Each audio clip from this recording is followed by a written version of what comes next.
Okay, this video is a book review. The name of the book is The Real Lincoln by Thomas Dilorenzo. He's sort of a famous professor of economics and history. And the interesting thing about the book is it's pretty much the opposite of what is taught in the public schools and by the Ken Burns famous documentary about the Civil War, where everyone's taught that Lincoln is the greatest president in the history of the United States and that he didn't really want the Civil War, but it was necessary to preserve the Union and to free the slaves. That's all BS. That's not true at all. The real story is that Lincoln was interested in money. The Civil War was about money. In 1861, most of Lincoln's revenue came in through the tariffs. About 90% of it came in through tariffs. And 87% of those tariffs were paid by the southern United States. So the southern United States felt that it was getting totally ripped off by having to pay so much of the tariffs. And it got worse than that because just before the Civil War, the North had doubled the cost of the tariffs, and the South said that's unfair. That's taxation without representation and without fair representation. And it was very much like the concept of the Founding Fathers in 1776. They were being unfairly taxed in their opinion. And they wanted to secede. They wanted independence. And so the Civil War wasn't really a civil war about the United States. It was about secession. It was a war to prevent the independence of the South. Lincoln had said, if we let the South go, where are we going to get our money? We get most of our money from them.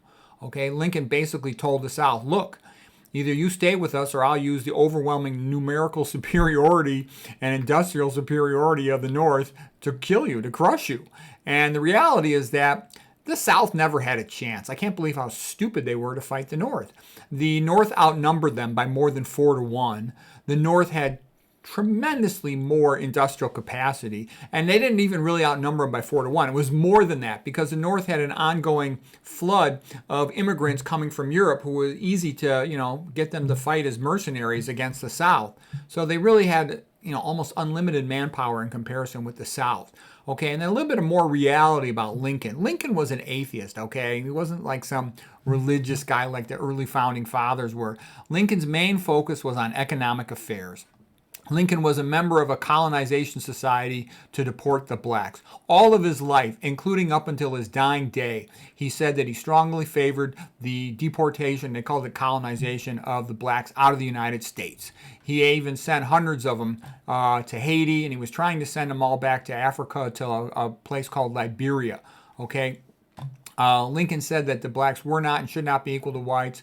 Lincoln's wife had inherited slaves and he sold them. He would not free them. Now that's the opposite of Robert E. Lee, the general for the South. Robert E. Lee said slavery is wrong and it should not be allowed, and he also didn't want secession. The reason why Lee led the South was because they were being invaded, and he felt that he was defending his home state of Virginia, okay? But he himself had inherited slaves, General Lee, and he freed them, okay? He was against slavery, and he freed them. He didn't, like Lincoln, sell them, okay? Lincoln had supported something called the Corwin Amendment that was trying to make slavery permanent. So get that straight. Lincoln tried to make slavery permanent. Okay, he was no friend of the blacks. All right. Lincoln said, like I said, and he was well known for saying this and doing this during his lifetime. Let's see what else. Oh, the South was pretty stupid to fight the North, obviously. They thought that they would do okay because they thought they were better horsemen and hunters, and this would give them the edge, but they're incredibly stupid. The North controlled the waterways like the Mississippi, split the South in half. They were also to control it along the ocean coast, and they just bottled up the South, and the South were screwed. They had very little firearms. They had very little ammunition, very little clothing or shoes. They were screwed. Okay, they fought very bravely, but they were screwed. They never had a chance.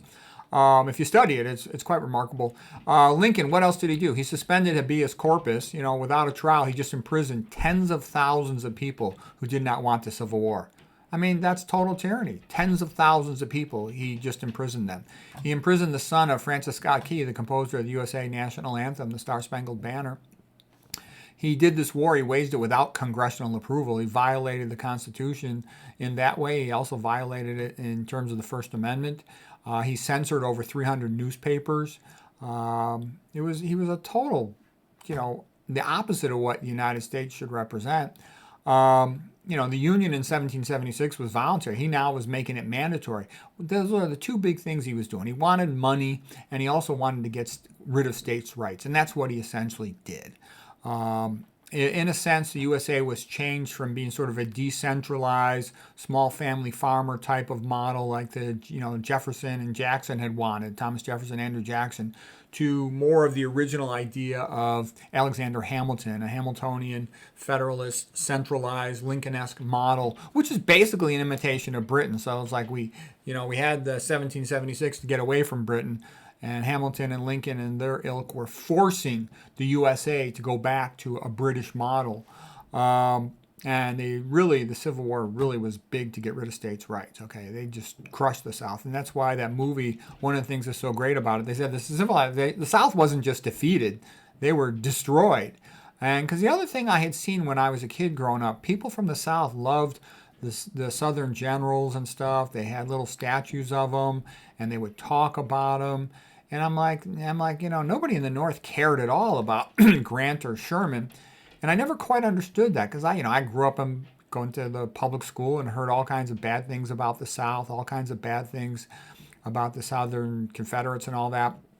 And for example, the Northern generals were butchers. I mean, Grant and Sherman, they knew they had total numerical superiority as soldiers. So they were quite happy to let all their guys get killed. It was a joke.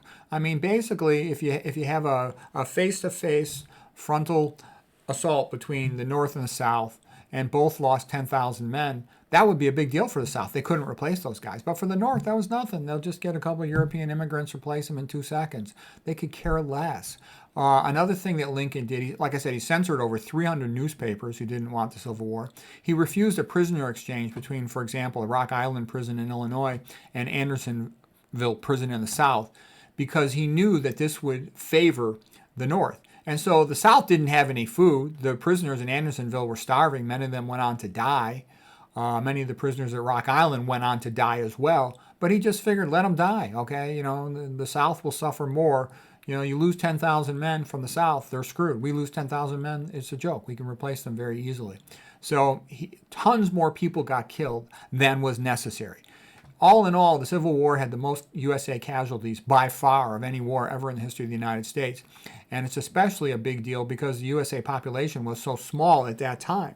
About 800,000 total people were killed in the Civil War, similar amounts on both sides. A lot of the people killed on the side of the South were civilians, women and children. Okay. The North lost more soldiers, but they didn't care. They had tons more soldiers in reserve available. And for every person killed, there was more than double that were, significantly maimed, with lots of amputations of legs and arms. About 1.6 million were maimed. What a tremendous percentage of the entire population that was. And these Northern generals, the butchers like Grant and Sherman, they would go into a town and they would literally burn down every single civilian home. They would RAP, ED the women. Then they would KIL, the women and the children. They were just evil. It was what side. That's what it was. And, look at this guy Sherman, what a scumbag he was. Sherman later was put in charge of trying to exterminate the American Indians. And Sherman had said, all American Indians should be exterminated. Stop getting in my way. This needs to be done. And he was doing it in large part, they said officially, to make way for the railroads. Okay, the guy was a sidal maniac, all right? Evil, these guys, okay? They're scumbags. Grant was an alcoholic jerk, okay? The reason why Lincoln liked him is that Grant didn't care about his men. Grant's like, yeah, fine, go up to the front, let's just have a frontal battle. So what if we lose all our guys? They'll lose theirs. In the end, we got a lot more guys than they do. If you asked a guy from the South, why were they fighting? They would say, because the Yankees have come into our states and they have attacked us, okay? And of course slavery is wrong, but 98% of the Southern guys did not own slaves. It was not about that. It was about money, okay? Later on, when they realized, they were going to come out looking bad, the North and Lincoln said, oh, well, we have to preserve the Union. We have to, free the slaves, okay? That was a later on thing that was used to try to cover their tracks for what they had done to the South, okay? And that's also, like I said, that's why the Southerner guys fought, because their states were all invaded. The war was fought, in the South. Let's see, what else was interesting about it? George Washington, the original founding father, 12 of his family's descendants fought for the Confederacy, okay? And the reason why the Southern people loved their generals is because they were fighting right on the outskirts of towns. And if those guys failed, the town would be burned down. The women RAP, what he did. and the women and the children, K-I-L-E-D. Okay, so whether or not those generals were successful was the fate of their town. And obviously, they were successful for a while. They did, they fought bravely for what they could, but they were just severely outnumbered, severely outarmed, severely, they were, the only thing they had going for them was their bravery and their skill, but that wasn't enough to counteract being outnumbered, like 5-1 when you include all the immigrants coming in from Europe. And not only that, the Northerners had so much superior industrialization and equipment. It's not even funny. So the whole thing was kind of sad, and it would seem to me that they should have. The South was kind of screwed from the start. They could have just, financially, they would have been able to force slavery. Slavery had happened peacefully in England and all the other countries. Obviously, slavery is wrong, and you shouldn't have slavery. Okay, look, believe me, I know a lot about slavery. I'm half Irish. My Irish ancestors were slaves to the British for about 1,000 years, and now they're all being, what sided. Ireland is going extinct, okay? Everybody should know that. So anyways, I just thought this was interesting, the real story about Lincoln and what actually happened compared to what was taught in the public schools.